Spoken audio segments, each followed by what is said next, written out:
We think women need to talk more openly about money because money really matters. It shouldn't be embarrassing or confusing. Join the conversation. We'll be discussing a whole range of topics which will help you get comfortable with your finances. Money Matters. Brought to you by AJ Bell. Hi, welcome to the Money Matters podcast. I'm Laura Suter and I'm joined as ever by Danni Houston. Hi, Danni. Hi, Laura. As you know, this podcast is all about helping women get comfortable with their financial lives. We've discussed all kinds of topics from buying a house, childcare costs and divorce. Today, we are talking about the menopause and how it can impact a woman's working and financial life. And Danni, this is something you've got first-hand experience of, haven't you? The impact that it had on your kind of work and financial life. Yeah, absolutely. I had very young kids when I first started to go through the menopause, and I was in my late 30s. And honestly, I just put it down to the fact that I was absolutely shattered. You know what it's like, young kids. And I went and saw my doctor, who actually was brilliant, and said, do you know what, let's just go and get a blood test and check your hormone levels. And my hormone levels were completely collapsed. So they basically said, yeah, absolutely. This isn't perimenopause, early menopause. This is actually the real deal. And for a little while, I was thinking, fine, no problem. My periods have stopped. That's it. But no, I started to struggle with sleeping. You've seen those cartoons, Laura, where women get a hot flush and they suddenly sort of go bright red and it's all very funny. It's not funny. It is like you have been set on fire from the inside. But the bit for me, which was really impactful on my working life, was my brain. You remember when you had a child and we talk about baby brain? I mean, I'm still claiming I've got that 2 years on, but I don't know if I can blame the child at this stage, but yes. Well, I'd heard about baby brain, but I hadn't heard about the menopause impacting your brain in the same way. And I got to a point where I really struggled to remember things. And I was working in live television at the time, and I was doing a lot of live broadcasts where you have to remember huge amounts of information. And suddenly I just didn't feel as confident as I had felt, and decided to make the move into radio again, because it just meant that I could have my bits of paper in front of me, my scripts and my notes. And that's what I did. Now, I was lucky because I actually managed to progress my career and earn a bit more money. But not everybody is the same by any stretch of the imagination. And some women find this period really difficult and it impacts their working lives negatively. And you can fully understand that if you think about some of the things that you've talked about there, being kind of physically uncomfortable, having this brain fog, maybe not having the confidence that you had before, having this exhaustion. It's entirely understandable that all of those things would have a knock-on effect on your working life. But everyone's experience is different. And we actually did some research to kind of pull out some of the impacts that it had on women's lives. So we did a survey of more than 1,000 women who either were going through menopause or had already gone through it. And we found that more than a quarter said that the menopause had hindered their work life in some way. And actually that impact was much more acute among women who were working full time, with 42% saying it had a big impact on their work life. I'm really not surprised that confidence is the thing that takes the biggest knock. And 6% of people said that they'd had to reduce their hours because they were just really struggling with being able to do the job and the symptoms of the menopause. And I must stress that everybody's symptoms are different. And 15% of people, which was quite a big sample of people, said that they needed to take leave or a holiday from work. And really worst case scenario, 4% said that they'd had to change jobs or had left work entirely. Which is massive when you think 4 in 100 women going through the menopause felt that they couldn't even continue working. You can see the dramatic impact that could have on some some women's lives. But with all the talk of kind of the tight labour market at the moment, and the government is on a campaign to get more people working more hours, and particularly focused on that kind of over 50s age group, getting more of them back into work and going from working part-time to full-time. Focusing on this feels quite timely. And actually, it's Global Menopause Month this month in October. So it's all very timely, Danni. It is very timely. It's totally planned that way.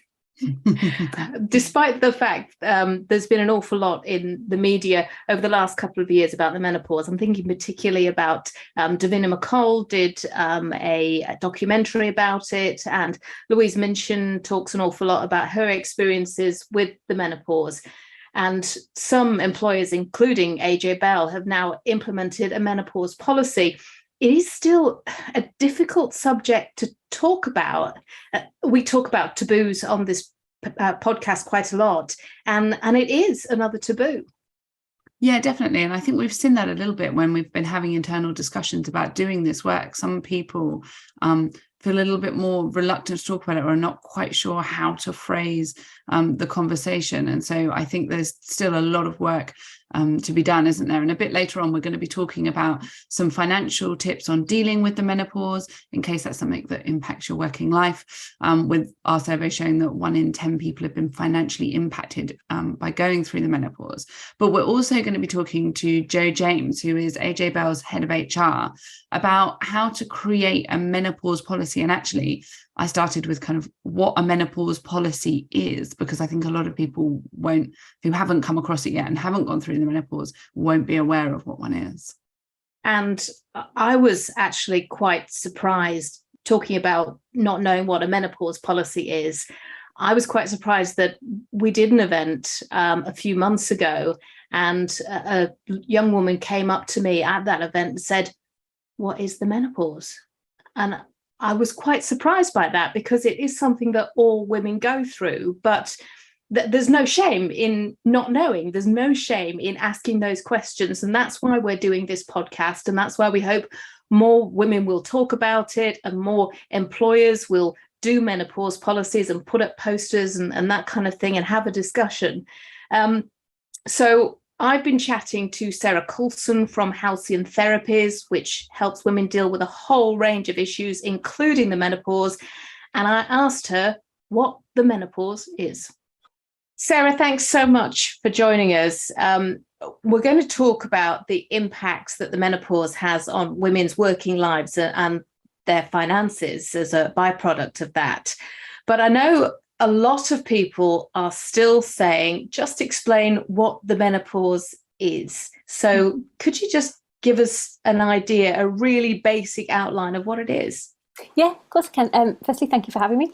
The menopause is essentially a stage of life that women go through that takes us from what I like to think of the spring and summer years to autumn and winter. And it is just that. It's a natural transition. It's not a medical condition. It's not something that routinely needs medical intervention, although some medical intervention can help, which we'll talk about later. But yeah, it's a natural transition, and the body sees lots of changes during that transition. So you will have heard people talk about things like brain fog, short-term memory loss. So it makes it sound way worse than it actually is. But there's also things that we don't really talk about, things like pain and bloating, irregular bleeding, all the different changes that are happening to our menstrual cycle. So it's sort of the opposite then of puberty, which is something that my teenage daughters are just going through. It is. It's exactly the same. It's just as natural, and it impacts different women differently as well. So exactly the same as puberty. Some teenagers or adolescents fly through puberty seemingly without any problems. Exactly the same with menopause. Some women seem to fly through it. Some women don't fly through it, but just appear to be. And some people really, really struggle. So however you're experiencing it, it's real. However you're experiencing it is a valid response to the menopause. But try not to compare yourself to others, because it is exactly like puberty. People experience it completely differently.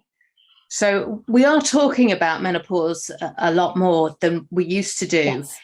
In the past, the sort of vision of a woman going through the menopause was always, that cartoon sketch where a woman from her toes to the top of her head suddenly goes bright red and has to stand outside in the freezing cold. as someone who has been there, I can tell you that that is absolutely part of it. And my kids did used to laugh at me, but it's by far the only symptom. And what we found in this particular survey that we've done with women in terms of how this impacts their working life, it is that brain fog. It's that sort of feeling that you're slightly off from how you used to be, which then impacts how they feel about their ability to do their job and also their confidence. Definitely. So many, in fact, I would say the vast majority of women I work with who are going through the menopause, it's not the symptoms per se that are the issue. The symptoms they tend to find annoying. It's the fear of the symptoms when it comes to workplace. So things like having to miss work because they're worried because they've got a big meeting and they're worried they might forget something. Or one of the things we don't talk about with menopause is the irregular bleeding and the flooding that can happen with menopause. And when we talk about flooding, we mean an uncontrollable bleed. We know that the menopause essentially stops periods, but in that transitional period, you can get some unpredictable bleeding. And for many women, that's enough to make them take a couple of days off work because they don't know when that bleed's going to happen. So if they're at work and that maybe the toilet facilities are too far away, or they're stuck in a meeting, or they don't really even know what to wear, which is something so simple but so crippling that's impacting on so many women. Bloating, again, that's something we don't tend to talk about, but is a very real symptom of menopause. And again, things like that can prevent people from going into work, because it's something so daft. You can leave for work in the morning being a size 12 and come back in the evening a size 16, 18. It can be that dramatic a shift. So rather than have to face that at work, a lot of women come to me saying, look, it's either that or I'm going to have to take even more time off. But we do have the symptoms like the brain fog and the fatigue, which physically do impact productivity at work as well, because, or it can do, it doesn't have to. Stress and anxiety make these symptoms so much worse. So the more you're stressing about it, the worse it's going to get. It's exactly the same with the brain fog element. So women are worried about the brain fog. They're worried about forgetting things at work, which is impacting massively, which is making them take time off, which is making them be less productive, which is cyclical. People get into a cycle then of the symptom, the fear of the symptom increasing, the increased fear, and it's just like a never-ending cycle. Before we get on to what workplaces can do to help women who are going through the menopause to put things in place, simple things like having a fan on the desk. Yeah. What is out there in terms of medical help? Because I know for me, I went through menopause early. I was in my late 30s, and I did end up having a bit of a fight to get HRT. I think initially I dismissed it because when my mum used HRT, it didn't really work for her. But of course, that was a long time ago. And I didn't feel like I had enough information. I didn't feel like my doctor was able to give me enough information, enough time to make those decisions. And it was only after listening to a radio interview that I was like, oh, well, maybe I should go on HRT. And for me, it was, I'm back, one tablet, and I felt like I was back. It doesn't work for everyone, but it's an option. Yeah, definitely. I think that's a really important message, the fact that HRT doesn't work for everybody, because I think certainly recently the conversations have increased around menopause, which is fabulous, but HRT is being touted as the answer, and it's one of the answers. And HRT can come in different forms as well, so it's really important if you want to go down the HRT route, which is absolutely fine. Like you say, it's literally a godsend for so many women to get the right form of HRT as well, the right dose and the right form. I've heard a lot of people trying to almost like self-medicate by kind of assuming that their friend takes this HRT, so it's the HRT that they're going to get. But actually really take time to speak to your doctor if you can, and understand exactly what dosage, what type of HRT is going to be beneficial to you. You also raised another really important thing that we don't talk about as well, or that's clouded in stigma. People think that the menopause is just something that women aged 55 and above go through, but there are so many younger women either going through early natural menopause or menopause due to other gynecological conditions as well. And so in those cases, HRT, if it's a natural menopause, HRT will be the solution. if it's your body's response to, or even a treatment mechanism for another gynecological condition, then HRT won't be suitable at all, because that will just exacerbate the symptoms. So it's really important not to dismiss somebody because they're younger. If they think they're going through menopause, if you think you're going through menopause and you're younger, don't dismiss it and say you're not old enough, because that's an old-fashioned rhetoric, really. So that's a really important point you raised. Yeah, and in terms of other things that are out there, there are natural ways as well that you can sort of help you have a happier menopause as possible. The big one is stress and anxiety, because like I say, that makes things so much worse. So try and eliminate as much stress and anxiety as you can. So we know that more and more companies are implementing a menopause policy. We've got one here at AJ Bell. We know that there has been a big push to try and get more women over 50 either back into the workplace or to work more hours. So clearly, from an employer's perspective, it is worth putting these measures in place. But what can a workplace do? Flexible working is a big thing. So if somebody is struggling with things like bloating and flooding and irregular bleeds, if they're able to maybe work at home instead of taking a day off, that can be a huge, something so simple, but can make a massive difference to that individual who's kind of faced with the fear of going into work. Things like, fans on desks to help with the hot flashes or the hot flushes, because they are real. I've been through it myself, so I know how real they are. It's not just a quick kind of, I feel a bit warm. It's an all-consuming, isn't it? It's all-consuming, feeling like you're going to explode. Yes, and it starts right at you. I mean, it is like It the really cartoon. does. It starts right at your very toes and sort of creeps up your body, and you do feel like you're actually on fire for a little while. It's so true, and you become more sensitive to heat changes as well. So if you can have and I know this is sort of an expensive option, but if you have a heating system in the workplace that's consistent, so you're not getting those extremes of temperature as well, because you do, as well as the hot flushes, you do become extremely sensitive to temperature change as well, which is something, again, that people don't really realise. But having cooled water as well can help. In the workplace, if you have a water filter, would be a cooled water filter, or just a nice accessible cold tap of drinking water, which sounds daft, but something so simple doesn't happen in a lot of workplaces. Awareness raising posters as well. I know that sounds daft, but just raising that narrative around it, changing the rhetoric that this isn't, women shouldn't feel useless. They shouldn't feel different people when they're going through the menopause. This is a natural transition. Things will change, but if they feel supported in the workplace and they feel able to talk about it, then that can make so much difference. It is still in some cases a taboo subject, yes, but clearly it's impacting lots of women. And if we can have discussions like this, maybe more women will be able to completely avoid the issues at work and with their finances. And that's, of course, just a good thing. Yes, definitely. So thank you very much for continuing the conversation as well. It's a very important one to be had. Thank you. Thank you. So Sarah Coulson there from Halcyon Therapies, and I learned a lot from that interview, because even though the menopause is definitely something that's on my radar, I mean, Danni, you talked about the fact that it's been in the news and in the media so much more. I think I'm still quite ignorant to the impact that it can have and the kind of full effect that some women can experience.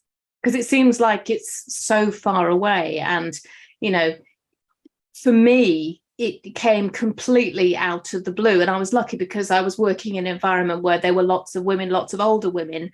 And consequently, it was a topic that I didn't feel was taboo. It was a topic that I could talk about. But I have also found through those conversations that no two women's menopause journey is the same. And I think it's really important also to say it's not something that affects you just for a few months or a year. Certainly in my case, it was a good 7 years. And I think for that reason, it's really no surprise that what you said there, that it can impact women's financial lives. And we've spoken a lot of times about how the gender investment gap is impacted by life events, things like taking time off to have children, which can have a real impact on a woman's financial life. Well, this is just another one of those paths. Yeah, and if you think about the kind of time that menopause can hit, obviously it varies for every woman. But if we think about the fact that we have that big impact, if you choose to have children, you have that big impact on your career in your kind of 20s, 30s.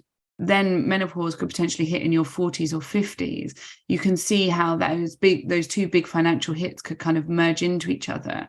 And if we think about menopause affecting women maybe on average between 45 and 55, that's the point in many women's lives when they might be thinking, okay, I've got a bit more spare income, my children are grown up, I'm a bit more stable financially, and I now want to stuff my pension pot full of money before I retire to kind of bolster my pension pot.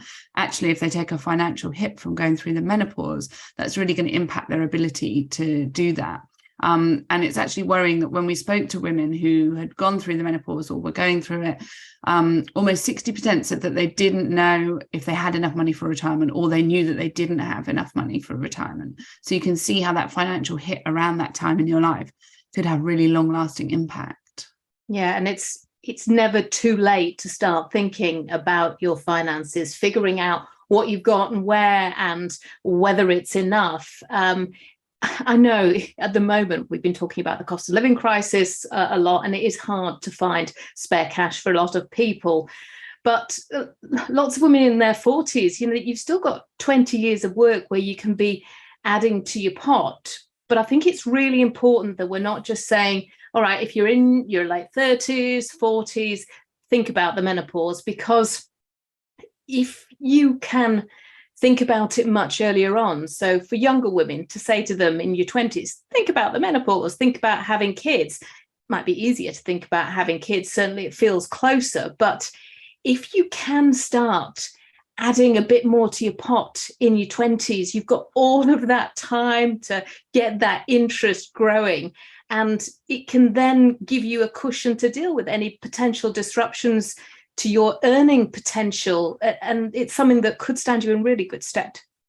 Yeah, and I think it's kind of just good practice to be aware of what you've got saved and where as well, so that if you know that you're going to face some financial issues, or if you get to the point where you want to take a bit of a break in work while you're going through it, at least you already have a very clear idea of what money you've got, where it's sitting, how much you've got saved for retirement. And there are so many good kind of calculators online now that can project, okay, you've got a pension pot of this amount at this age, and if you carry on contributing X amount a year, this is what you'll be left with. And I think as much as possible, if you can engage with where your pensions are, for example, maybe consolidate them all into one, then it means that you can go into some of those decisions with a bit more eyes wide open about your finances. And it might actually mean that you're better off than you realize you are, and you can take that breathing space and kind of go through that and give yourself some time. So yeah, that's a good idea, whether you track that through just a spreadsheet or just kind of checking in every year or so and seeing where you're at. I love that you say track that through a spreadsheet, because I love spreadsheets. And I just know that actually isn't a normal way that people track their finances, is it? It's not. That's not very relatable. No. Okay. Well, you all just get me to do it through a spreadsheet. I love an opportunity to set up a new spreadsheet. I might send all my stuff your way, because spreadsheets, I've had to get used to them, and I can now understand the beauty of a good spreadsheet. But if you'd have asked me that question 10 years ago, I would have just, walked in the other direction. But we know clearly that helping women to stay in work, helping them feel confident when they're going through the menopause, that their employer has their back, that they can talk about it, that there are things in place, it can only be a good thing, not just for employees, but also for employers. Yeah, definitely. So I've been chatting to Jo James, who's head of HR here at AJ Bell, to talk about what a menopause policy is, how employers can build them, but also some tips on what employees can ask their employers for if they're going through some of those difficulties we talked about. So, Jo, thanks for joining us. It's estimated that between 75% and 80% of menopausal women are in work in the UK. Mm-hmm. So we wanted to find out more about what employers can do to support women who are going through that process. Mm-hmm. So I've heard a lot about menopause policies, but could you just explain what exactly they are? Sure. So like other people policies, a menopause policy is really stating what the employer will provide in terms of support for its employees who are affected by the menopause, and how that support will be given. Effectively, it's a clear reference point for all parties that, so everyone knows what should be provided. Good policies also provide wider context about educating and informing people like line managers about things like symptoms and what expectations there are of managers to support their staff. So can you give us some examples of things that might be included on that policy? I imagine it's a bit like a maternity policy in that different companies will offer different perks and different support. But could you give us an example of some things that might be included in that? So, for example, it'll lay out why the business has the policy, what it's trying to achieve. Again, a good policy will also provide some definitions, so to help people understand, what menopausal symptoms look like, and also, what, for example, like early menopause can look like, because not everybody's aware of all the symptoms that go with it. So, again, it's going to depend whether, you've got experience either yourself or through perhaps say members of your family, as to whether what's going on, and beyond that, it can talk about symptoms and also as well, what responsibilities there are for people and what adjustments a company might want to make to help people in the position where they are struggling with menopausal symptoms. So, what are some of the kind of simple changes that an employer could make to help women in work that are going through the menopause? Yeah, so I mean, it doesn't necessarily have to be really sort of extensive things. It's talking to the individual really about their personal circumstances, because anyone going through the menopause, it is a very individual experience, even if there are sort of common symptoms that are experienced. So it may be something like reasonable time off to attend medical appointments, which could include counselling, for example. It could be temporarily adjusted workloads, depending on what sort of experiences somebody's having at a particular time. If somebody's been off work for a longer period of time, perhaps a phased return to work to bring them back up to their full duties, that kind of thing. And everyone, like you've said, everyone kind of has a different experience of menopause. So how do you design a policy that meets all of those different experiences from one extreme to the other, I guess? Sure. So, I mean, I suppose at sort of basic level, the policy needs to acknowledge that everyone is different and that will require different levels of support and different types of support as well. So effectively it becomes an overarching policy, but then can also be applied to individuals based on their circumstances as well. So, which is how a lot of policies are written, to be honest. So. And what about the financial side of things? Obviously, if we think about a parallel kind of policy would be maternity pay, and different companies would offer different, levels of pay for a certain amount of leave. Is there kind of a financial side to these menopause policies? So I think that would depend very much on the organisation. At the moment, the majority of firms will manage menopause sickness absence or menopause-related absence through a sickness policy, which means, it'll link to company sick pay or statutory sick pay. So perhaps, this is something we'll see evolve over time, particularly as the population gets older and a greater proportion of the working population is older. Firms, of course, can apply a discretionary policy now if they want, but there isn't sort of a parallel policy to say, maternity pay at the moment. Yeah, because a lot of people in the survey that we did reported having to use either unpaid leave or sick pay as a result of going through the menopause and still working. Is that going to be the best option for most people at the moment until we see kind of potentially companies bringing in specific pay for that? Yeah, I mean, I would suggest probably in a lot of cases, it's probably going to be the option that they have at this point in time. And that's not necessarily to say it is the wrong approach, but businesses have to find a way to support people, and this is probably the obvious route to go down.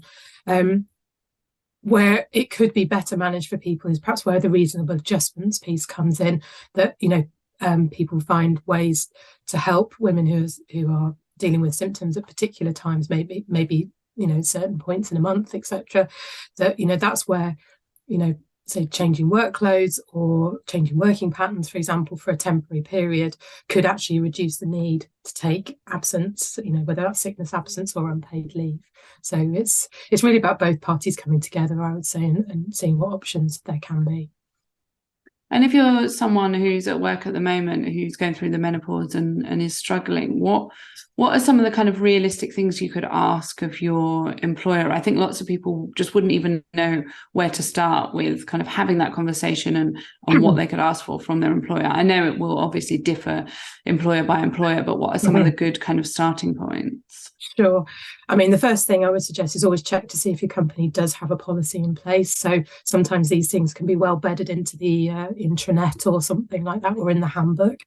If there isn't a policy or, a direct policy about it, you could also say, look at the sickness absence side of things as well. But if not, so the ACAS website is actually a good place to start in terms of information. It has a specific section about menopause and work. And what it may do is help people to understand, the rights and also how they might be able to speak to their employer about their specific symptoms. So, so there's a whole raft of information, and there's other information online as well.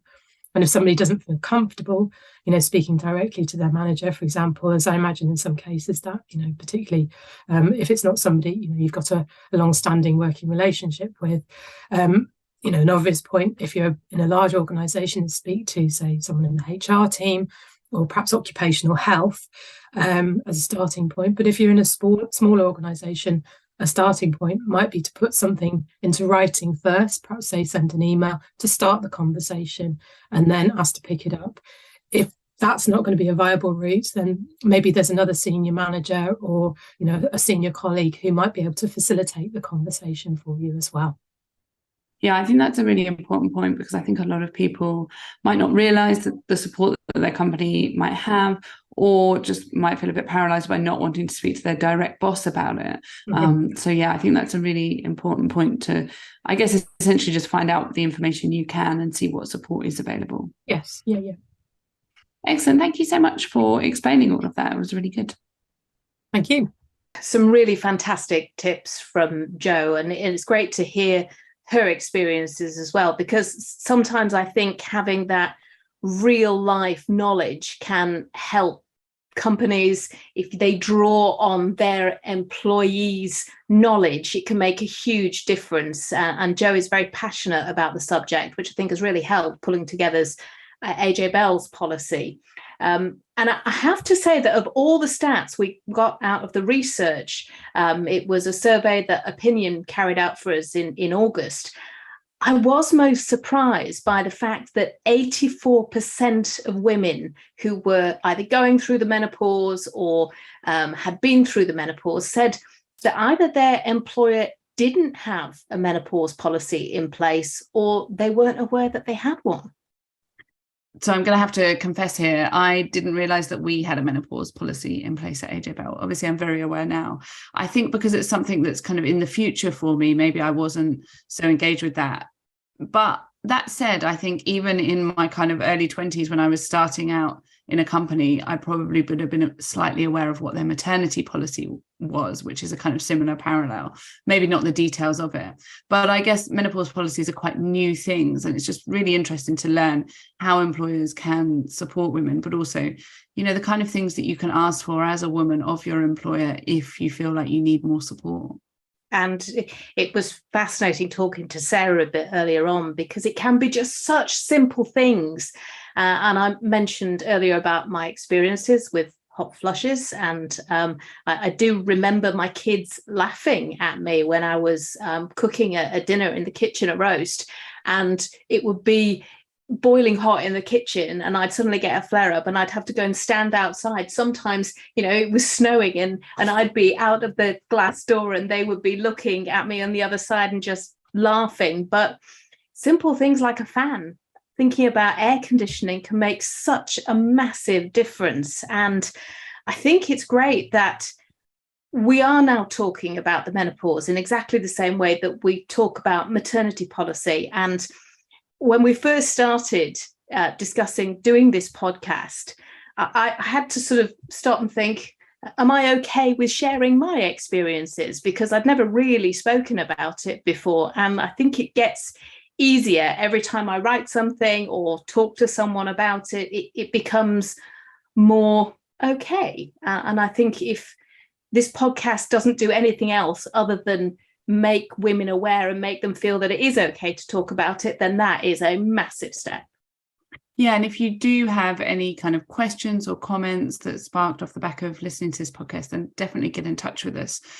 You can find us on Instagram at AJ Bell Money Matters, or you can email us on moneymatters@ajbell.co.uk. And we'd also love to hear from you if you have any suggestions of areas that you want us to cover in the future, any questions you want us to answer, anything like that, then do send it over. And do give your friends a nudge if they haven't discovered the Money Matters podcast just yet. We cover issues from all stages of a woman's financial life, and our aim really is to make talking about money easier. And we'd love you to subscribe to the podcast if you don't already, but also to our newsletter so that you don't miss an episode. And you'll also get sent lots more great content, articles, and interviews and things like that. So just Google AJ Bell Money Matters, and you'll be able to find the link to sign up to the newsletter. But thanks very much for listening. Thanks. Bye. Before you go, please remember this podcast is for educational purposes, and the views expressed don't necessarily reflect those of AJ Bell. The podcast isn't telling you whether certain investments are suitable or not. And don't forget that the value of investments can change, and you can lose money as well as make it. It's also important to remember that tax rules apply, and that the way an investment performed in the past may not be the same as how it behaves in the future. If you want help, go see a qualified financial advisor.